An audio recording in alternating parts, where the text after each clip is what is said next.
Friends, मैं Sonia Chawla from government girls multipurpose senior secondary school model town तो ਅੱਜ ਆਪਾਂ ਆਪਣਾ नया चैप्टर स्टार्ट करन जा रहे हाँ। वो है chapter 11 human I and colourful word और पंजाबी मनुखी अख अते रंग बिरंगा संसार। बेटा बहुत ही इंपॉर्टेंट चैप्टर है और बहुत ही इंटरस्टिंग चैप्टर भी है।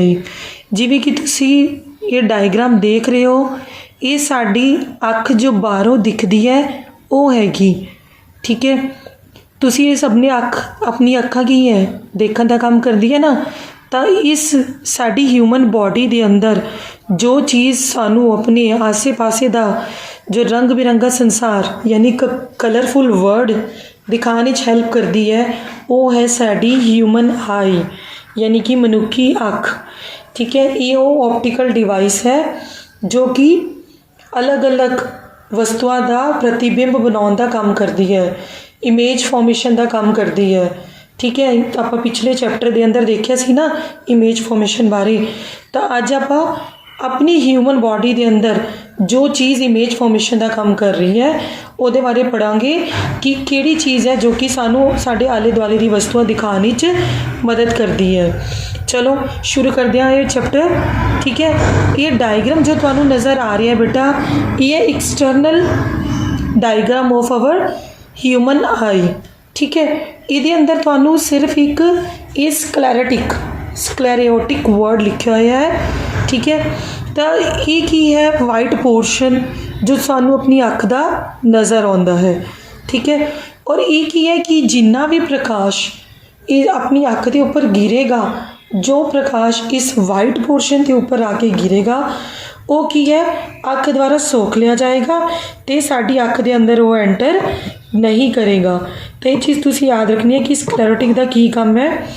स्क्लेरोटिक की करता है, जिन्ना भी जो लाइट है वो साड़ी अख के ऊपर गिरती है, ठीक है। जो एक्स्ट्रा लाइट जो साड़ी अख के अंदर नहीं जानी चाहिए वो इसनू एब्जॉर्ब कर लेंदी है तो अख के अंदर नहीं जान देंदी, ठीक है।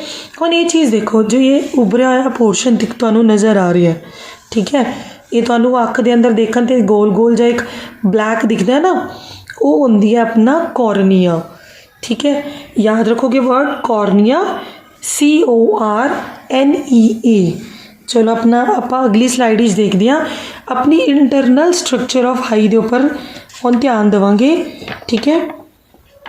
हाँ जी, जो आप अख नू अंदर तो देखिए तो एक बॉल वांग है, ठीक है। इस बॉल नू आप कहते हाँ आई बॉल, ठीक है। याद रखना है आई बॉल इसमें किया जाता है क्योंकि इसकी स्ट्रक्चर की है एक गेंद वांग हैगी, ठीक है।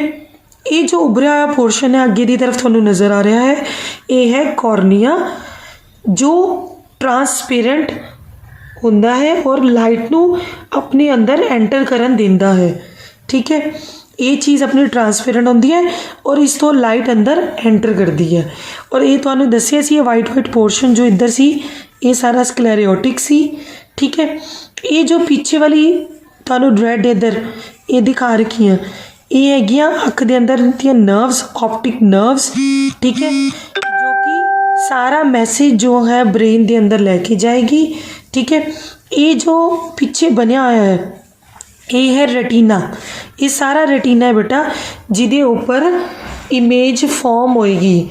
यानी आप देखिया सी ना पिछले पार्ट के अंदर जो लेंस सी वो प्रकाश दी किरणा नू जदों उसके उपर आपतित होंदियां हन तां रिफ्रैक्टिड होके किसी स्क्रीन के उपर बन जांदियां हन, जो कि मैं तुहानू एक्टिविटी के अंदर भी दिखाया है।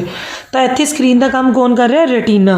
तो अपनी ह्यूमन आई के अंदर रेटिना का की काम है टू फॉर्म इमेज और it acts like a screen, ठीक है। तो ये स्क्रीन का काम करती है जिदे ऊपर इमेज बनती है, ठीक है।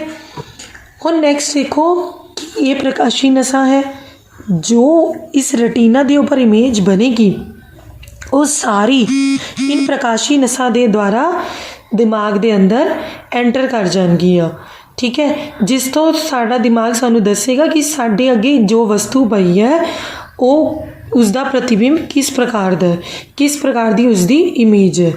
ठीक है। हुण ये सी कॉर्निया, तो कॉर्निया का फंक्शन तुसी लिख सकते हो, तो लिखो कॉर्निया बारे बेटा, it is the transparent layer of skin that is spread over the pupil and the iris. The main role of the cornea is to refract the light that enters the eye. Punjabi च भी इसनूं cornea ही बोलिया जाता है। तो ये की करती है बेटा, ये वो ट्रांसपेरेंट मीट लेयर हैगी, यानी पारदर्शी सतह है स्किन की, जो की करती है प्यूपिल। इस तो अगला जो पोर्शन मैं तुहानूं दिखाती हाँ वो हैगा प्यूपिल। ये है अख की पुतली इधर इस जगह ते, ये आइरिस हैगा, इन्हां दोनों के विचकार की जो जगह है ये होंदी है प्यूपिल। ठीक है, पुतली इस दोनों को कवर करती है। और जो इस कॉर्निया का मेन फंक्शन की है, ये ज़्यादा लाइट का अपवर्तन करती है। ठीक है, नैक्सट हम मैं तुहानूं आइरिस के बारे दसिया है। चलो इस तो अगला देखते हैं। हाँ जी बेटा, ये हैगी साडी आइरिस, थोड़ा जिहा इसनूं कवर कर दिया हाली। हाँ जी, ये जो पोर्शन है बेटा ये हैगा आइरिस। आइरिस की जो ये जगह खाली होंदी है, ठीक है, इस ये जगह होंदी है पुतली अख दी, यानी कि प्यूपिल। आइरिस जो की करता है, it is pigmented layer of tissues that make up the coloured portion of the eye. Its primary function is to control the size of the pupil depending on the amount of light entering it. ठीक है, तो iris का काम की है, ये प्यूपिल के size नू कंट्रोल करता है कि कितनी अमाउंट ऑफ लाइट जो है अख के अंदर जानी चाहिए है। ठीक है, हम गल करते हैं प्यूपिल की। जो एक खाली जगह है बेटा ये है pupil. It is the small opening located in the middle of the iris. Iris के मिडल ही हैगी, ये आइरिस के मिडल ही हैगी। ठीक है, it allowed light to come in, ये चों लाइट अंदर जाएगी। ठीक है, जो कॉर्निया सी और ट्रांसपेरेंट मीडियम सी, ठीक है, ये प्यूपिल भी एक तरह की ओपनिंग है जिदे थ्रू लाइट अंदर जाती है। पर लेकिन ये नहीं कि सारी की सारी लाइट अंदर चली जाएगी। ये जो आइरिस है ये कंट्रोल कर रही है कितनी लाइट अंदर जानी चाहिए है। ठीक है, हुण लाइट जो अंदर चली गई तो उसके पीछे की होंदा है आइरिस और प्यूपिल के, और पीछे होंदा साडी अख का लैंस। ये होंदा अख का लैंस जिन्होंने क्रिस्टलाइन लैंस भी कहा जाता है। ठीक है, हुण अख के लैंस की गल करते हैं। ये की है एक तरह का कन्वैक्स लैंस है, और आप देखिया सी कि जो कन्वैक्स लैंस है वो किस तरह की इमेज फॉर्मेशन कर रहा सी, वो रियल एंड इनवर्टिड इमेज बना रहा सी, अख के अंदर वास्तविक अते उल्टा प्रतिबिंब बना रहा सी। तो हम आप अगली गल करते हाँ क्रिस्टलाइन लैंस की। तो इस दे बारे हम लिखोगे, it is a transparent biconvex and an adjustable part of an eye. The lens with the help of cornea refracts light focused on the retina, therefore creating image on it। ठीक है, और lens भी एक transparent medium है। देखो इतने सी cornea, उसके आगे पुतली सी, और फिर आया क्रिस्टलाइन लेंस। तो लाइट जो एंटर हो रही है वो पुतली तो डिपेंड करेगी कि कितनी लाइट अंदर जाएगी, फिर वो इस क्रिस्टलाइन लेंस तो रिफ्रैक्ट होकर रेटिना के ऊपर इमेज बनाएंगी। ठीक है, हुण बेटा एक चीज़ ध्यान रखनी है आप कि जो ये क्रिस्टलाइन लेंस है, जो कॉर्निया, इस जगह के विचकार एक तरल एक लिक्विड होंदा, एक वाटरी फ्लूइड होंदा है। ठीक है, वो की काम करता है ताकि लेंस जो है सुक ना जाए, सुक के खराब ना हो जाए। ठीक है, तो इस जो लिक्विड होंदा उसनूं बोलिया जाता है एक्वस ह्यूमर। ठीक है, तो इस जगह के ऊपर होंदा है aqueous humour. It is A watery fluid that is present in the area between the lens and the cornea. Lens और कॉर्निया के विचकार होंदा है। It is responsible for the nourishment of both the lens and the cornea. नाल ही नाल उसनूं एक तो नरम बना के रखता है, और नाल ही नाल पूरा पोषण भी जो है एक्वस ह्यूमर ही देंदा है।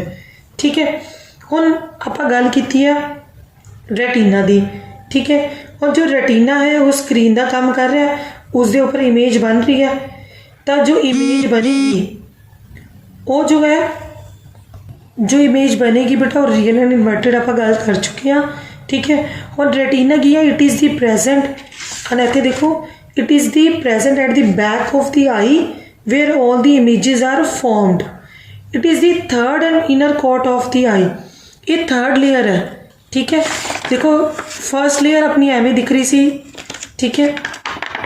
फिर आप इसनूं होर कटता, अख नूं अंदरों दे दिखाया, ठीक है। और रेटिना में दिखाने लिए आप की किया, एक कट होर मारिया, तो ये जो लेयर आ गई third, that is the retina, ठीक है। ये लाइट के प्रति बहुत ज़्यादा सेंसिटिव होंदी है, ठीक है, क्योंकि because the presence of the photo receptors, ये उपर सैल्स होंगे, फोटो रिसेप्टर सैल्स होंगे है, इस करके लाइट के प्रति बहुत ज़्यादा सेंसिटिव है। और बिल्कुल ये पीछे जो है ऑप्टिक नर्व्स होंगी है। ऑप्टिक नर्व्स का काम की है, वो दिमाग तक इन मैसेजेस को पहुँचाएगी कि की इमेज बनी है। तो ऑप्टिक नर्व के बारे लिखो, it is located at the end of the eye behind the retina. The optic nerve is mainly responsible for carrying all the nerve impulses from the photoreceptors to the human brain, without which vision would not be possible. Optic nerve में आप बोलते हैं प्रकाशीय नसां, जो कि मनुखी दिमाग तक संदेश लेके जांदियां हैं कि किस प्रकार का किस चीज़ का प्रतिबिंब बनया है, ठीक है। हुण आपां गल कीती सी कि इन दोनों के विचकार एक लिक्विड है, इसी तरह इन दोनों के विचकार भी एक लिक्विड होंदा है, एक तरल होंदा है, जिसनूं बोलते हैं vitreous humour. It is a semi solid transparent jelly like substance that covers the interior portion of the eyes.